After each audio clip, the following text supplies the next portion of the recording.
But you open the barn and you just think about, and I just think about him standing there in his barn thinking, it's just a barn like any other barn, like the barn, that the infant Jesus, our Savior, was born in. And then he says at the end, we are here as we have never been before, sighted as not before, our place holy, although we knew it not. Welcome to Classical Etc. You're in the studio with Memoria Press. Hello, and welcome to another episode of Classical Etc. I'm Jessica Aboud, and we are the Core 4 today. Merry Christmas. Yes, Merry Christmas, everybody. We are doing our Christmas episode today. Excited? In the spirit? Yes, in the spirit.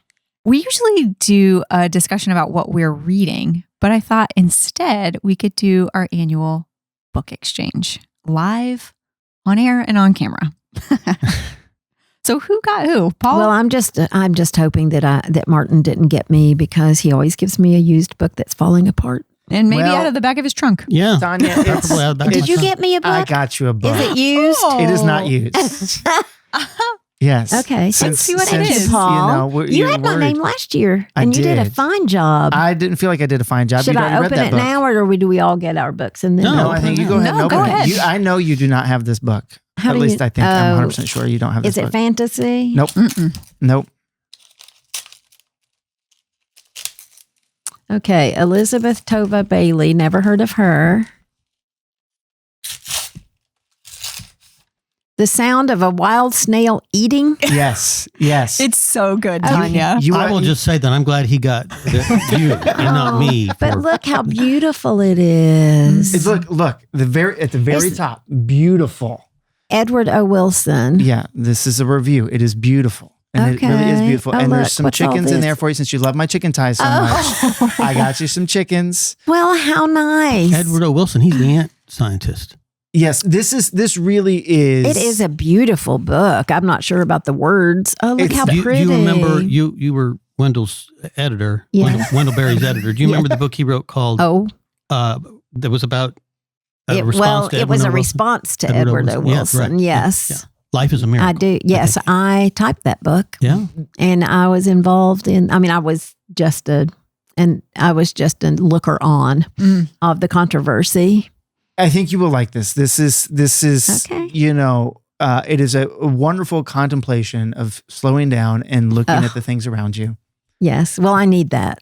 So thank you very much. And it is just a beautiful book. Mm-hmm. The font is pretty, and the deckled edge, those pages, and little snails on every page. It is an experience to read a book. It is. So the ladies from HLS Houston gave me that book years ago. Okay. Then I read it. I loved it so much. I got it for Jess. Jess loved it. I love it. It's beautiful. it. I read it over Christmas break, I think 2 years ago. Okay. Mm-hmm. I will read it, and then you may see a new me in the new year. Contemplative. That's right. Okay. Wow. Who's next? Tanya, I had Jessica. Ooh. So exciting. Yes, I chose this book because you just got married. I did. And it's a beautiful love story. That I thought would be good for newlyweds. Oh, good.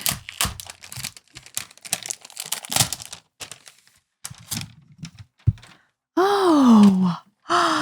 I haven't ever read this. So it's called Watch With Me, and it's Wendell Berry's stories about the romance between Tall, Proudfoot, and Miss Minnie. Oh, that's one of my favorite characters. It's just a beautiful, so it's short stories. It is, but they're all connected. Okay. It is literally their lives together. And Tall is short for Tall Me Proudfoot. Yes. His name, yeah. Oh. Yes. And aren't they redoing his covers? I've seen a couple of his books with.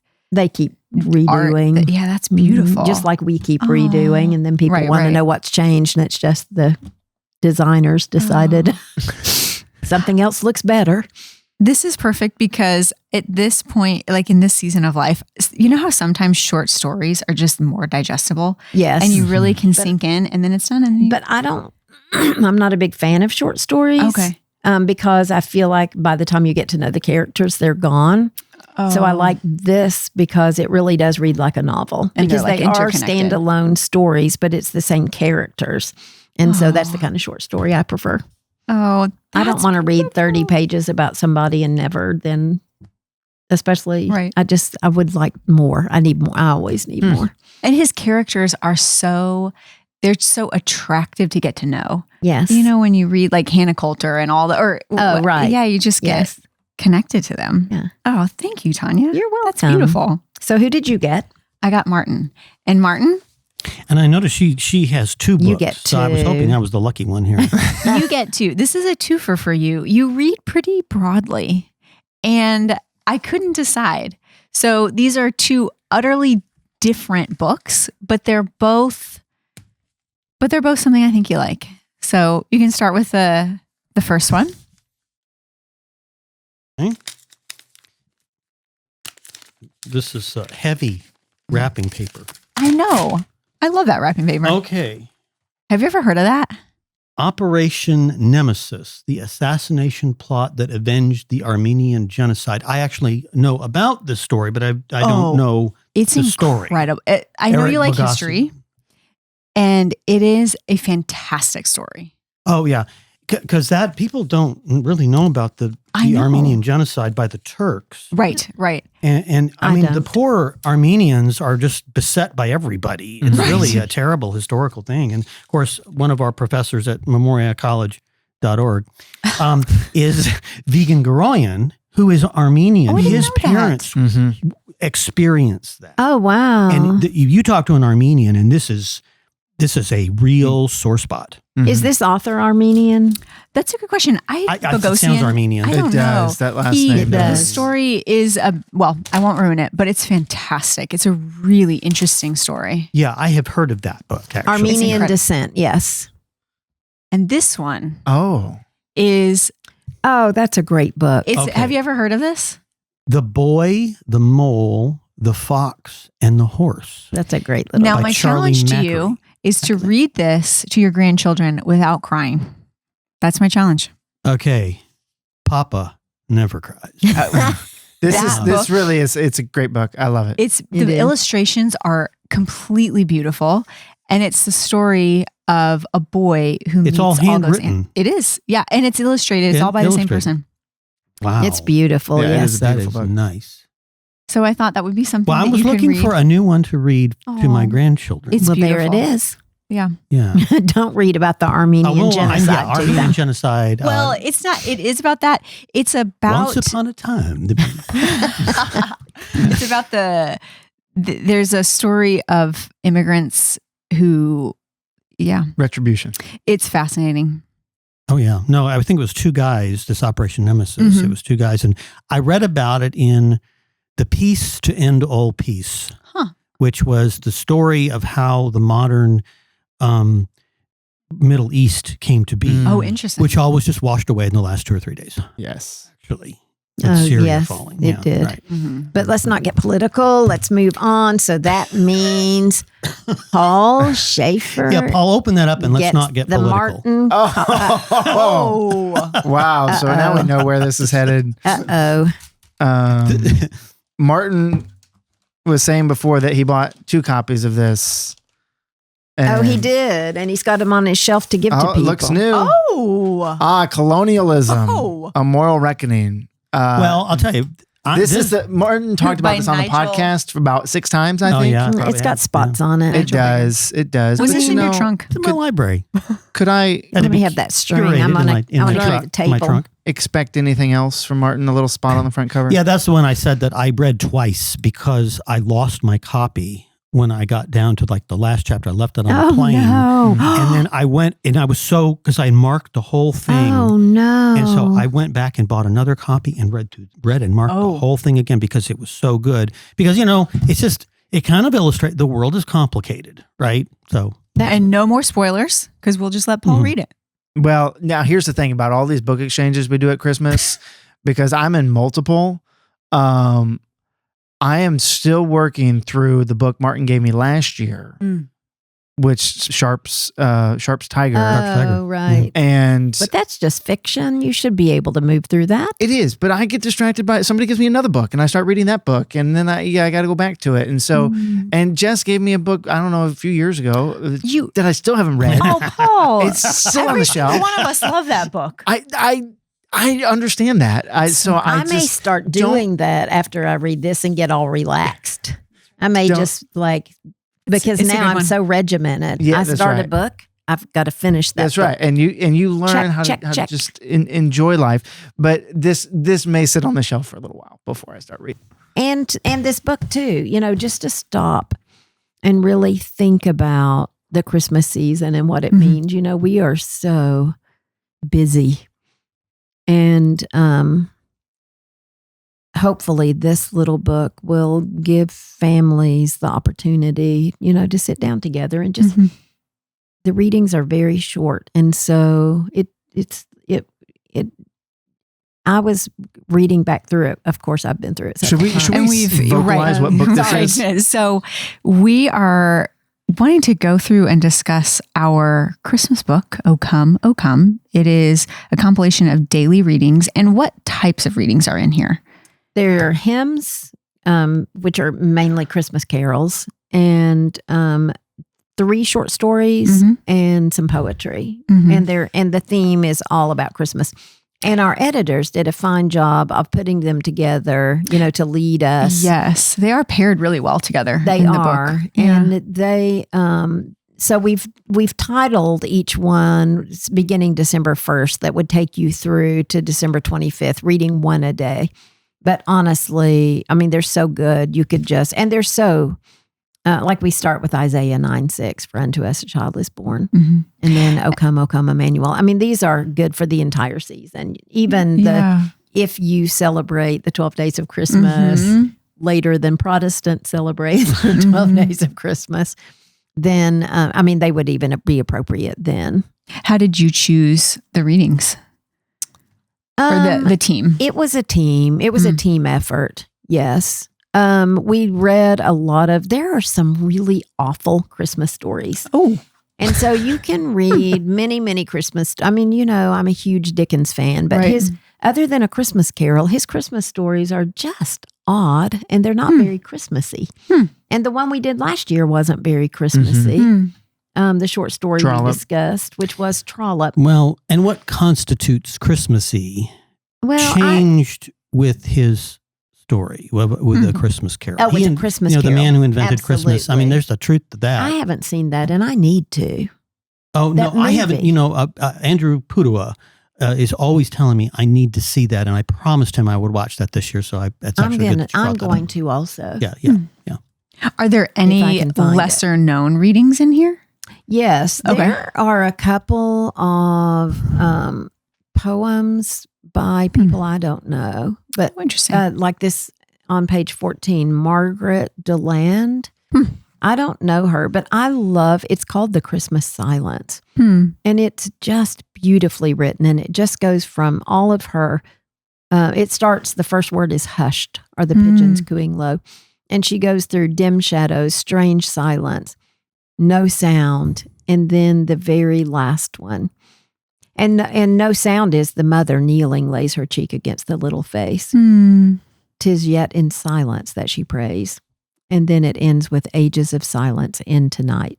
Then to the long expectant earth, glad angels come to greet his birth in burst of music, love, and light. That's beautiful. And I had never seen that or heard of that poem, but I loved it.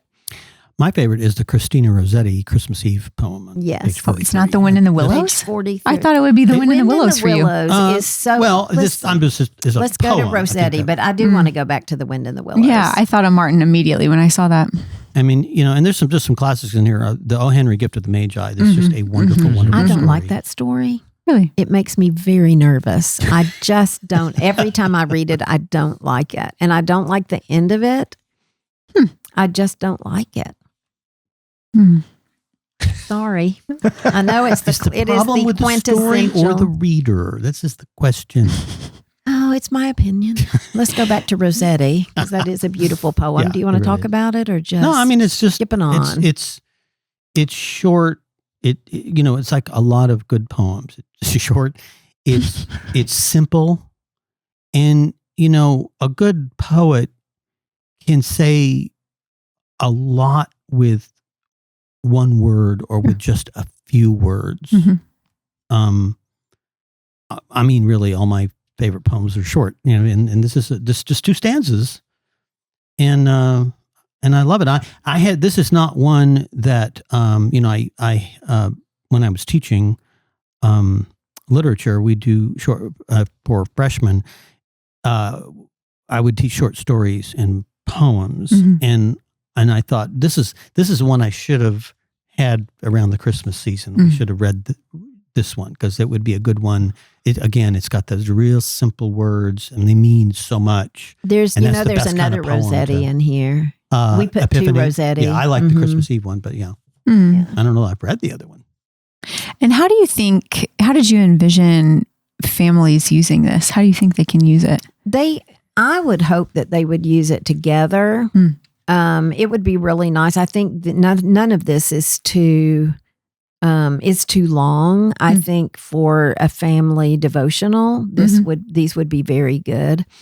And we did deliberately. We picked things that we felt like would work for the whole family. But even if you have your Bible study in the mornings before anybody else gets up, it would still be a really nice way to start your day during this season, and just a reminder that what it really is all about. But I wanted to go back to the Wind in the Willows Christmas excerpt, which is so sweet, and with the little animals. But I loved at the very end of the carol that the little field mice sing. I love that very end. Who were the first to cry Noel? Animals all, as it befell in the stable where they did dwell. Just that Wind in the Willows is animals that have been, what's that word? Anthropomorphized. I always leave out a syllable. Anthropomorphized. And so this is celebrating the fact that they were first. So sweet. First to recognize it. Yeah. And I don't know if it's my family or if it's larger than that. I've been thinking that the Wind in the Willows seems to have gotten more traction in recent years. A part of that is us, because Cheryl, just from the very beginning was adamant that this was not a book for small children, even though it's animals that are anthropomorphized. Thank you. That even so, that it is a book for older students and for adults. And so I think we've really pushed that, moving it into middle school, and our guide, that points out adult themes in the book. So yeah, the kids get the main characters. They get the funny stories. That's right. And it just became this controlling metaphor in our family for about a year. Because you got put in jail and you were told. that was just part of it. And where can people find this? This is on our website. Oh, well, you get it for free. If you place an order, it just comes automatically with your order. And are we selling it, or is it it is for sale on the website. I sent Martin the link this morning when he didn't have any idea what it was. Yes. It's the first time I've seen it. But you can get it for free just placing any physical order, I think. Around Christmas time. Did you read the Wendell Berry poem? I did. So I love, of course, Wendell is page 19. He is, he always goes below the surface. And I love this idea, that, and of course, he's always writing from the perspective of a farmer. That he says as he's going out to the barn in the cold, just the thought that we ourselves are living in the world it happened in when it first happened. It's the same world. We're still in that world. And then he goes on and talks about the story. And then he says, we stand with one hand on the door And you can just see a farmer standing at the door of the barn, Paul, looking into another world that is this world. But you open the barn and you just think about, and I just think about him standing there in his barn thinking, it's just a barn like any other barn, like the barn, that the infant Jesus, our Savior, was born in. And then he says at the end, we are here as we have never been before, sighted as not before, our place holy, although we knew it not. I just thought that was, I just love that poem. Christmas is a good thing for Wendell to write about because he views reality in this sacred way. Right. And it's really Christmas that's the season that really kind of reminds us of that fact, is that reality is sacred. And so I think he should write a whole bunch more Christmas poems. But he doesn't. I know he doesn't. And he doesn't really put Christmas in his stories a lot, does he? No, he doesn't. I guess he's so busy during that season. But he's always talking about, this where it says, talking about the mother kneeling, the husband standing in belief. He scarcely can believe in light that lights them from no source we see. I mean, if you read his fiction, it's like there's some light behind everything that you can't see. You can't see its source. Because, as you said, for him, the world is sacred, right? So like the world itself is a reflection of its creator. Right, right. So it's powerful. That's a good one to include. I don't know that I actually had seen that one. He's got another longer one, but I had not seen that one. That was on a Christmas card that we got from them years ago, and I had it framed. And then, so is it published anywhere else? It's in a Sabbath somewhere. Sabbath. I had to get permission to. Okay. Oh no, maybe I found it in the Library of America. It says reprinted from this day. Oh, okay. With permission from the author. Yeah. I had to get permission. There you go. Yeah. I also think I never got this before until I started reading this little thing. How many references there are to myrrh? Had you thought about that? That myrrh is for embalming, and that somehow that just went over my head. Like the hyperlink there to to his passion and death and resurrection. One of the gifts is myrrh, and that it's in several of these poems. It talks about myrrh. The Three Kings by Longfellow. When it on page 35 at the top, when it starts talking about Mary, and says, for the joy of life and the terror of death were mingled together in her breast. They had laid their offerings at his feet. And then the myrrh for the body's burying. Her heart was troubled, yet comforted, remembering what the angel had said of an endless reign and of David's throne. Just that thought that Mary, who had because we start this, we do have in here scripture also, which I failed to mention. And we start with Luke 1:26-33, when the angel comes to Mary. And just that she's lived through this pregnancy and this birth. And now she really has to contemplate what this all means. And then the Rossetti Epiphany poem, the same thing. For myrrh means sacrifice, and he that lives, this same is he that dies. Then here is myrrh, alas, yea, woe is me that myrrh befitteth thee. I just kept seeing this theme throughout here, and I'd never really thought about it before. Well, it is a beautiful collection. It is. And it can really produce some meaningful reflections in the next few weeks. It can, and hopefully discussions. Right. Among family. Yeah, that's our hope. That's our hope. So this comes with every purchase during the Christmas season. Yes. Or you can buy it on our website. And so I guess if you, in the search bar, O Come, it comes up. Pops up. While supplies last. Oh, that's true. Yeah. We may run out at some point. We may run out. It's beautiful, though. The artwork on the front, the manger scene, it's beautiful. Yes, Aileen did a great job with that. She did. She always does. Well, we have some reading to do in this Christmas readings, and we have these books before us. So much. But when I read mine, I'll be more relaxed. Mm-hmm. Just think of a snail. And able just to sit around and read. Mm-hmm.